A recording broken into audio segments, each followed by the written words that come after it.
I have a serious question for you, Rich. Sure. It's been a couple of years since I've spoken to you. Okay.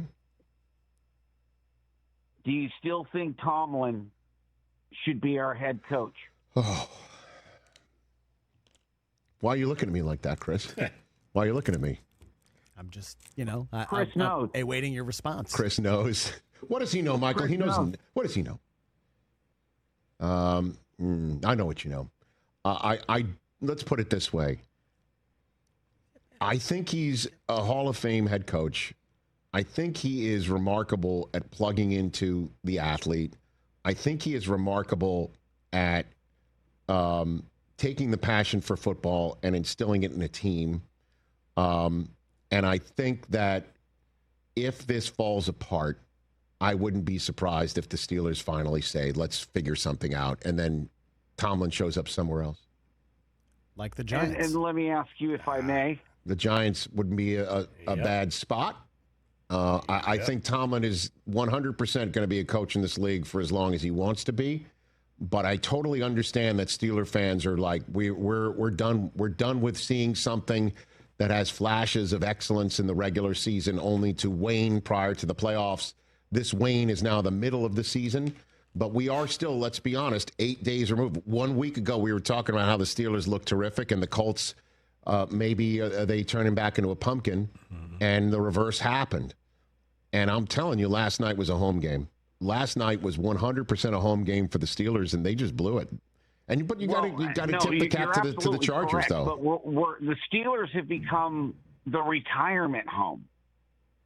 Wilson last year, Aaron Rodgers this year. I mean, if we can get him, to stop burning the incense out there and maybe come alive a little bit, we might have something. Every throw. And again, I get it was just last night, and he's done some good things, but come on. I mean, do we not have Will Howard on our team? Oh, well, he was hurt. No, you're not turning to Will Howard, nor Mason Rudolph, which was brought up by Chris. I'm assuming tongue a little bit in cheek because it was an Overreaction Monday subject matter on our podcast. And sure. Thanks for the call, Michael. I mean, it's Rodgers. Like, that's what the Jets did for two years. It's Rodgers. You put your eggs in that basket, which is why I would have gone ahead and gotten another receiver in the trade deadline. To heck with the 4th, 5th, or 6th round draft choice. Let's go. I mean, let's go. They're clearly missing a gear on offense. I don't know why he can't connect with DK Metcalf in the same way that, he did on occasion with Garrett Wilson. I don't know why that is. I have no idea. But something just isn't working. It's not clicking. A little bit off is what Rodgers called himself on Sunday night. And the next final 8 games are a measuring stick, as they should be. It is the National Football League.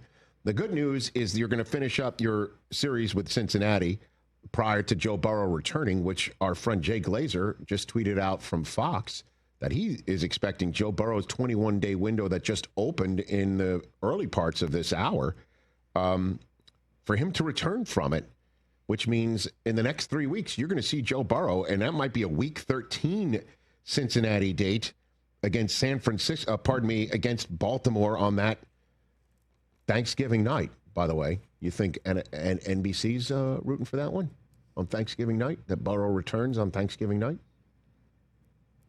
Just in time to potentially save that season again, if their season is savable. And then after that, you send Rodgers to Chicago and hope that he finds that magic there again, which wouldn't be surprised if he did. Home against Buffalo, which at this point in time could be hit or miss on which Bills team shows up. Is it the one that beat the Chiefs, the one that smoked the Carolina Panthers, or the ones that just got beat in Miami? Similar to the way that they got beat in Atlanta. Which one is that going to show up? And then you do have a Monday night home date against Miami where I imagine Mike McDaniels will look as cold as they always do whenever they're on the road. At Detroit before 2 home dates. Let's go. I mean, you're not making a change. You're not going to Mason Rudolph or Will Howard. It just isn't it. You've got a guy neck up who's one of the best ever, and if physically he can do the stuff like he did against Cincinnati in Cincinnati to win that game, or against the Colts to help win that game on the defensive side, finally catching up to what the offense was doing with Rodgers then you can win more games. This might be a little bit knee-jerk, but it does look like the Ravens are coming to try and take him straight out. And if the Ravens go from 1-5 to beat a team that went from 4-1 or whatever they are, maybe it is time for the Steelers to just sit down with Tomlin and say, where do you want to go? Because we'll let you set that up. Certainly if the Giants are raising their hands saying, we'll take you, Mike Tomlin. You can coach up that defense, and let's find the offensive coordinator for Dart. Just as an example. Hey, you made it all the way to the end. Thanks for that. Check us out every single day streaming live on Disney Plus and the ESPN app 12 to 3 Eastern.